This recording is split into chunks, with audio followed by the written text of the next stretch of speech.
Truth.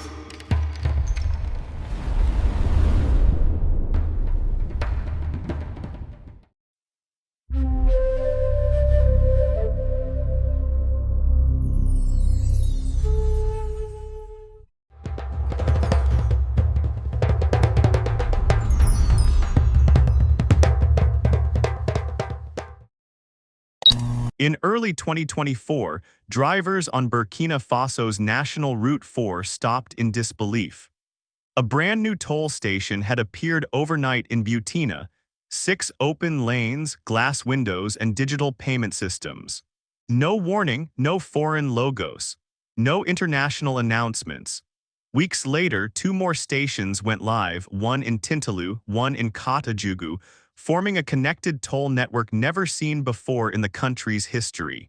All of it was built under sanctions. All of it was funded locally. And none of it involved the IMF, the World Bank, or even a single foreign contractor. While the world looked away, a country under pressure did something rare. It started building with its own hands and its own money. That's not how development is supposed to work, at least not by old rules. Because for decades, African infrastructure meant outside help, donor conditions, and debt. But this wasn't a lone project. It was a signal. Something has shifted. In a time of global silence, these toll booths became loud proof that progress doesn't always come with permission or headlines. Subscribe for more underreported stories that matter. Like if this challenges old assumptions. Share if this deserves to be heard beyond the region. The world expected this country to wait. Instead, it opened the gates and started collecting its own future. On a stretch of highway just outside Butina, something showed up that wasn't there the day before. No groundbreaking ceremony, no press release. Just 6 open lanes, glass-paneled walls, and a digital scanner quietly blinking to life. Locals slowed down, stared, and kept driving, unsure if it was real. It didn't match what they knew. Not in a country ranked among the poorest in the world. Not during sanctions, not when headlines still called the place fragile. But the receipts printed, the lanes held, the staff showed up and kept showing up. The system wasn't for show, it worked, and that was the surprise. For decades, roads in this region had followed a pattern, big announcements, bigger promises. Then nothing, potholes filled with dirt, asphalt that cracked before the rains. Toll booths, when they existed at all, were just concrete boxes with cash jars and no change. But this one, it beeped, it counted, it tracked in real time. The sign above read, Poste de Payage de Butina. No donor names, no foreign flags, that's what caught attention. Not just what was built, but what wasn't behind it. No debt from Paris. No oversight from Washington. No consultant flown in from Brussels. Just one country standing on a sanctioned budget choosing to build anyway. And the reaction wasn't just local. Drivers coming in from Ouagadougou started asking, if they can pull this off out here, what else are they working on? There was no campaign to answer that. Just 2 more stations, one in Tintalou, one in Katajugu, going live in the following weeks. Same design. Same quiet confidence. In a place where infrastructure was once synonymous with delay, this felt fast, almost too fast. Which raised another question: how did a country once told to wait manage to outpace those with all the help? That answer isn't in the toll booth. It's in the decision to build without asking. And that choice, it's about to make things a lot more complicated.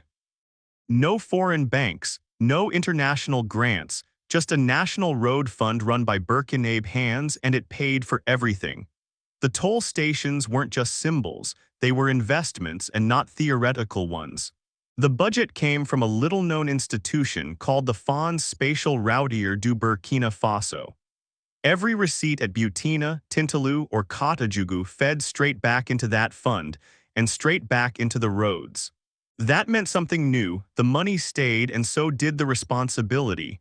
No outside audits, no wait time for donor disbursements, no adjusting to policies written on another continent. But that kind of ownership comes with a different kind of pressure. Because when the repairs aren't made, there's no one else to blame. For drivers like Musa, the difference showed up fast.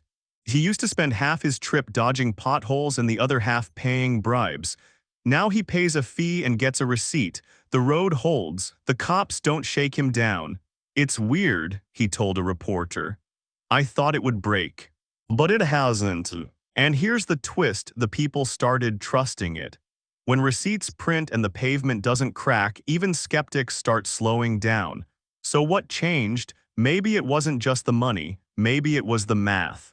A toll booth that collects without leaking. A system that pays its own bills. A nation building not what it can afford, but what it can manage. And if that model works here, what does that mean for countries still stuck in loan cycles? Drop a thought in the comments. Should other African nations take this route too? Or is Burkina Faso just the exception that proves the rule? The answers might come faster than expected. Because by the time the third toll station opened, another set of eyes was already watching. Weeks after the third toll station went live, something even more unexpected happened. Asphalt started moving. But not just for repairs, for exports. Burkina Faso, a country long boxed in by landlocked geography, began quietly producing high-grade asphalt from local plants. Shipments made their way across borders, heading into Niger, Mali, and even toward ports in Côte d'Ivoire, destined for clients outside Africa. This wasn't just a domestic road project anymore. It was supply. It was industry. The country known for depending on aid was now supplying materials for the very projects it used to borrow for. And it got European attention, not from politicians, but from procurement teams. Asphalt doesn't carry ideology, it just gets poured. And when it's cheaper, cleaner, and crosses fewer borders, it gets bought. That's when the questions began, not just how did they build this, but who's funding it, and more importantly, who's losing market share because of it. The old model said countries like Burkina Faso import infrastructure.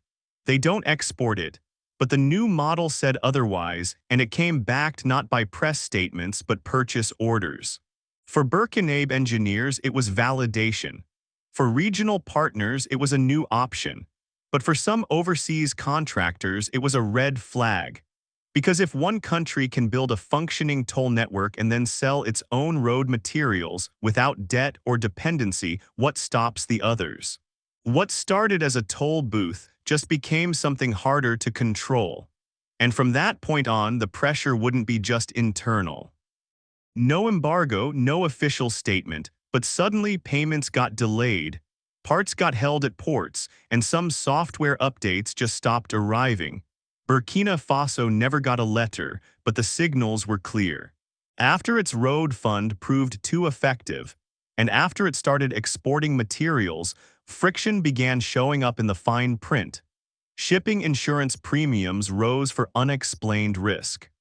While the European software companies cited policy reviews and paused support, financial wires into the country flagged red for compliance, even when sent by legal trade partners. It wasn't a blockade. It was a slowdown designed to frustrate, not fight. The message, clear enough, you're free to build, but only if it doesn't outcompete anyone else. For the road fund's leadership, this wasn't theoretical. One logistics manager described waiting 2 extra weeks for road sensors already paid in full. Another spoke of suddenly losing access to monitoring dashboards after a system update, even though the service was still under contract. No one called it sanctions, but the results felt familiar. And yet the team kept going. Instead of imported parts, they doubled down on local sourcing. Instead of Western software, they built simple offline backups. The irony. The delays pushed them further into independence. What started as punishment turned into practice, and the systems that were once foreign-dependent became locally replicated. So here's the quiet twist. The pressure wasn't just failing, it was strengthening the model. Because by trying to slow things down, the outside world taught this country something unexpected. That sovereignty isn't just the freedom to build. It's the resilience to keep building when someone quietly tries to stop you. And that resilience, It was about to inspire more than one capital. A year after the first toll booth opened in Burkina, 9 governments quietly sent delegations to see it for themselves. No press, no fanfare, just engineers, transport officials, and finance teams walking the lanes taking notes. From Bamako to Lomé, everyone wanted the same answer. How did this work without foreign loans? The interest wasn't ideological, it was practical. Every one of those 9 countries was either sitting on loan fatigue, stalled infrastructure, or public outrage over projects that never finished. So when they saw Butina's receipts printing and the roads actually holding up, they didn't ask for theory. They asked for templates. Some borrowed the tech, others borrowed the structure. One country, unnamed by the press, requested back-end specs for digital toll tracking. Another drafted legislation within weeks to create its own version of Burkina's road fund. Suddenly, what was called an isolated experiment started looking more like a blueprint, and the big institutions took notice. A leaked policy memo from a European Development Bank warned of emerging alternatives to traditional infrastructure funding, noting reputational risk if these models spread unchecked. The risk wasn't just economic, it was narrative, because if 9 countries can build transparent toll networks with local funds, what does that say about the last 30 years of donor-driven development? Not all copies will work. Some may fall to corruption, others might scale too fast, but the shift is here. And while one country lit the match, the fire's not theirs to manage anymore. What comes next isn't replication, it's pressure. In 2024, 2 West African countries attempting to adopt Burkina Faso's toll model were hit by sudden risk reclassifications, not by terrorists or rebels, but by banks. Within weeks of announcing plans to launch state-owned toll networks, both nations found their credit scores quietly downgraded by international risk agencies. No press release, no hearing, just a new label. Infrastructure fragility risk. And with it, everything changed. Import licenses slowed, bond rates climbed, and foreign insurers refused to cover road construction, citing exposure beyond acceptable thresholds. But here's the twist. None of these countries had defaulted. None had missed payments. Their only trigger, trying to self-fund public infrastructure without IMF alignment or foreign project oversight. So what was labeled fragility was just financial independence. In Senegal, documents showed a procurement freeze kicked in 3 days after officials visited Ouagadougou's road fund. In Guinea, a local engineer described their new road scanner shipment getting lost twice in port paperwork before arriving 4 months late. The pattern was clear to those on the ground. Act local, risk isolation. Refuse foreign consultants, risk fragile labels, but here's what happened next. Tech teams turned inward. Instead of scrapping projects, they reverse-engineered Burkina's system from scratch.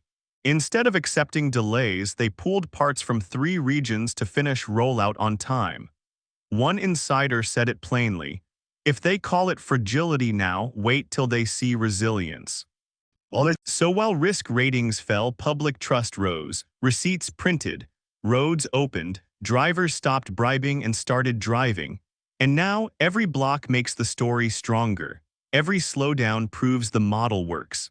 If that sounds like a story worth amplifying, hit like, tap, subscribe, and share it with someone who still thinks Africa has to wait. The pressure's mounting, but the road ahead, it's still under construction by choice, not permission.